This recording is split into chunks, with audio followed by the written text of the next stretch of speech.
लोग दर दर भटक रहे हैं, सड़कों पे भटक रहे हैं, पुलिस लाठियां मारती है। के बाद हम लोगों की लिस्ट भी निकाली गई, लेकिन नियुक्ति अभी तक नहीं दी गई। ये देखिए सबसे अहम तस्वीर है कि योगी बाबा न्याय करो, केशव चाचा न्याय करो और अनुप्रिया दीदी न्याय करो।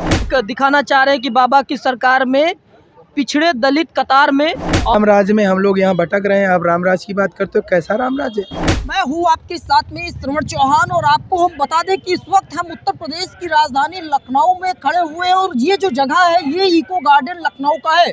और यहाँ पर जो शिक्षक भर्ती घोटाले को लेकर यहाँ पर 599 दिनों से जो धरना प्रदर्शन है वो चल रहा है और आज 42 दिन हो गए हैं भूख हड़ताल यहाँ पे चल रही है। और यहाँ पर ये गर्मी भी यहाँ पे बीती है और ठंडी भी बीती है, बरसात भी आ गई है और इन लोगों को सिर्फ एक आस है कि इनके साथ में न्याय हो। अधिक जानकारी के लिए हम इन भाई साहब से बात करते हैं। क्या नाम है आपका? रवि जैसा। अच्छा, कितने दिनों से प्रदर्शन चल रहा है? 600 दिनों से। 600 दिन यानी 599 दिन आज पूरे हो गए, यही बात तो है। क्या कहना चाहेंगे? मैं सबसे पहले आपके चैनल को धन्यवाद। आपने अभी कहा कि घोटाले की जांच, तो जांच तो हमारी हो चुकी है और हमारी जांच जो है घोटाले की हो चुकी है। उसमें बताया गया कि 6800 आरक्षित सीटों पर घोटाला हुआ है। इसके बाद हम लोगों की लिस्ट भी निकाली गई, लेकिन नियुक्ति अभी तक नहीं दी गई। अच्छा, नियुक्ति की मांग है? नियुक्ति की मांग है 6800 सीट। आप जो ये पीछे देख रहे हैं, हम पिछले 600 दिनों से, चाहे सर्दी हो, भीषण ठंड हो, चाहे बारिश हो, हम लोग अपने हड्डियों का गलाने का काम कर रहे हैं, लेकिन यहाँ पे हमारे कोई सुन लेने वाला नहीं है। और ये जो देख रहे हैं, हम लिखा है कि कोर्ट के नाम पर हिला हवाले, तो कोर्ट के नाम पर जो हिला हवाले कर रहे हैं, आपको बता दें जो पूरी भर्ती हम लोगों की हुई 69,000 की कोर्ट के अधीन हुई है, ठीक है। और हम चाहते हैं कि हमारी भी भर्ती कोर्ट के अधीन करके हमको नियुक्ति प्रदान किया जाए। अगर इसमें भी कोई दिक्कत आ रही हो तो माननीय मुख्यमंत्री योगी आदित्यनाथ जी जो है कैबिनेट में प्रस्ताव पास करके हमारी नियुक्ति को देने की कृपा करें। धन्यवाद जी। बिल्कुल बिल्कुल। अब एक ये देखिए सबसे अहम तस्वीर है कि योगी बाबा न्याय करो, केशव चाचा न्याय करो और अनुप्रिया दीदी न्याय करो। यानी यहाँ पे अनुप्रिया पटेल जी की भी बात आ गई है क्योंकि वो ओबीसी की नेता हैं। लेकिन यहाँ पे आप तस्वीर थोड़ा सा दिखाएं कि देखिए अनुप्रिया पटेल जी, हमको लगता है थोड़ा बहुत काम करना या इनकी आवाज़ उठाए होंगे, इसलिए इनका जो पोस्टर है वो यहाँ पे बंद कर दिया गया है।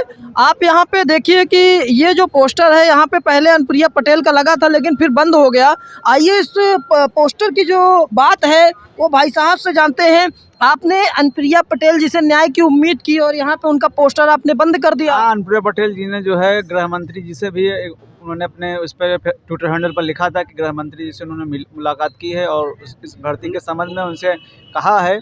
इस वजह से हम लोगों ने उनका बंद कर दिया है और कई बार हमारी आवाज़ को उठा रही हैं, इस वजह से हमने बंद कर दिया है। यानी आप लोगों की उनकी कार्यशैली थोड़ा सा पसंद आई है? हाँ, इसके पहले भी उन्होंने कई बार उठाया था अपना मुद्दा, हम लोगों का मुद्दा, लेकिन अभी पूरी तरीके से न्याय नहीं दिला पाई हैं। तो मैं अनुप्रिया दीदी से पुनः कहना चाहता हूँ कि आप पुनः पूरी जोर से साथ अपने पूरे दल में अपने पूरी ताकत के साथ हमारी बात को उठाइए और हम लोगों को न्याय दिलाइए। और अभी आचार संहिता लागू होने से पहले, क्योंकि अब इस पिछली बार की तरीके से आचार संहिता से पहले लिस्ट तो निकाली गई थी लेकिन नियुक्ति नहीं हो पाई थी, बाद में आचार संहिता का बहाना दे दिया गया था। इस वजह से हम लोग चाहते हैं कि अब की बार आचार संहिता लगने से पहले हम लोगों को नियुक्ति पद दे दिया जाए, विद्यालय का आवंटन हो जाए। अच्छा, यानी एक उम्मीद है कि हो जाए और यही सब बातें हैं। ये देखिए भैया भी बड़ी उम्मीद से देखिए हाथ उठा के जो है एक दिखाना चाह रहे हैं कि बाबा की सरकार में पिछड़े दलित कतार में। और भैया ये आप कतार में हैं कि नीचे ज़मीन में बैठे हुए हैं? अभी तो ज़मीन में ही बैठे हुए हैं। हाँ, क्या कहना चाहेंगे? कहना यही चाहेंगे योगी जी से कि जिस प्रकार से हमको पिछली बार आपकी सरकार जो है जब चुनाव था तो हमारी लिस्ट दे दी गई थी, हमको झुंझुना पकड़ा दिया गया था, लेकिन आज तक 2-2.5 साल हो गया हमको नियुक्ति नहीं दिया गया। हमारा काम ये यहाँ पे बैठकर धरना देना नहीं है, हमारा काम विद्यालय में बच्चों को शिक्षा देना है, उनके भविष्य को संभालना है और हम यही करना चाहते हैं, हमको जल्द से जल्द नियुक्ति दिया जाए। तो ये यहाँ पे नियुक्ति की मांग को लेकर जो है ये सभी लोग अपनी अपनी बात लगातार रख रहे हैं। ये भाई साहब आप कहाँ से आए हैं?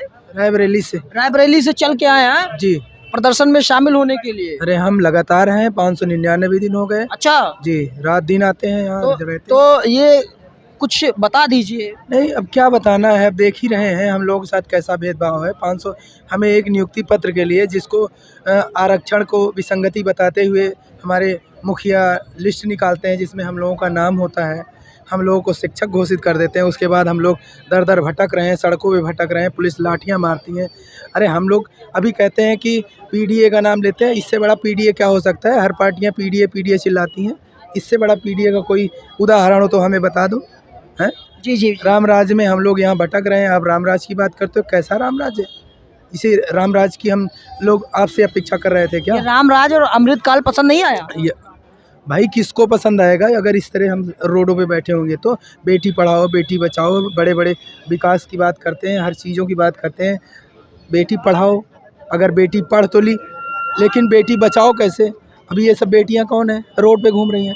अगर किसी नेता मंत्री के घर की बेटियां, किसी नेता मंत्री के घर की बेटियां होती तो क्या ऐसे रोडों पे बैठती? उनके लिए तो प्रोटोकॉल होता है, उनके सामने कोई रोड पे कोई आ नहीं सकता। जब वो निकलती हैं तो उनके लिए प्रोटोकॉल बाकायदे होता है। उनकी बेटियां निकलती हैं, तो ये हमारे सबके गरीब घर की बेटियां हैं, सड़कों पे बैठी हुई है, सड़कों पे बैठी हो। 600 देख लीजिए, हम सिर्फ नियुक्ति की हमारी लीगल मांग है भाई। अच्छा तुम हमको कोर्ट के नाम पे गुमराह करोगे, हैं? बताओगे कि आपका काम चल रहा है, आश्वासन दोगे, तो हम इस तरह बेवकूफ़ बनने वाले थोड़ी ना है। तो अब ये हमको सरकार ने कुल मिला के हमारे सारे कपड़े निकाल दिए हैं, नंगा कर दिया है, हमारे पास कुछ बचा नहीं है मरने के अलावा, ठीक है? तो हम लोगों ने पूरा सोच लिया है कि अगर हमें चुनाव आचार संहिता से पहले हम विद्यालय नहीं पहुँच गए, हम इस बात को ध्यान देना, विद्यालय नहीं पहुँच गए जब तक हम ये नहीं माने कि आपने काउंसलिंग शेड्यूल जारी कर दिया, फलाना ढिमकाना कर दिया, लॉलीपॉप दिखाने के लिए, ये सब नहीं चलेगा।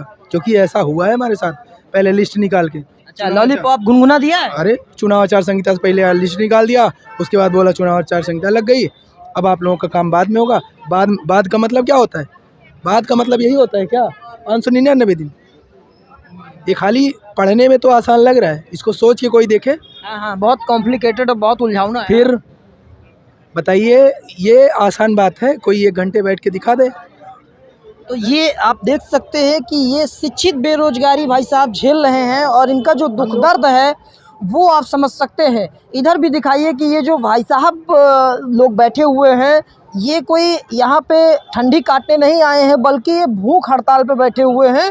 और आज जो भूख हड़ताल है वो 42 दिन हो चुके हैं, और इन सभी लोगों को सिर्फ एक बात की उम्मीद है कि इनके साथ में न्याय हो, और ये जल्दी से जल्दी यहाँ जो शिक्षित बेरोजगारी का एक ठप्पा लेकर घूम रहे हैं, इनके पीछे एक शिक्षक का ठप्पा लगे और ये बच्चों को जाएं शिक्षा दे, शिक्षा प्रदान करें। लेकिन यहाँ पर आप देख सकते हैं कि ये सभी लोग इस कड़ाके की ठंड में और बारिश में बैठे हुए हैं। आप देख सकते हैं कि बूंदाबांदी है, लेकिन यहाँ पे जो बेटियां हैं वो भी बैठी हुई हैं, जो भाई साहब लोग हैं वो भी बैठे हुए हैं, और सिर्फ इन लोगों को एक उम्मीद है कि इनको न्याय मिल सके। अब ये देखना बड़ी बात है कि इन लोगों के साथ में क्या होता है और क्या कदम उठाया जाता है। श्रवण चौहान, लखनऊ।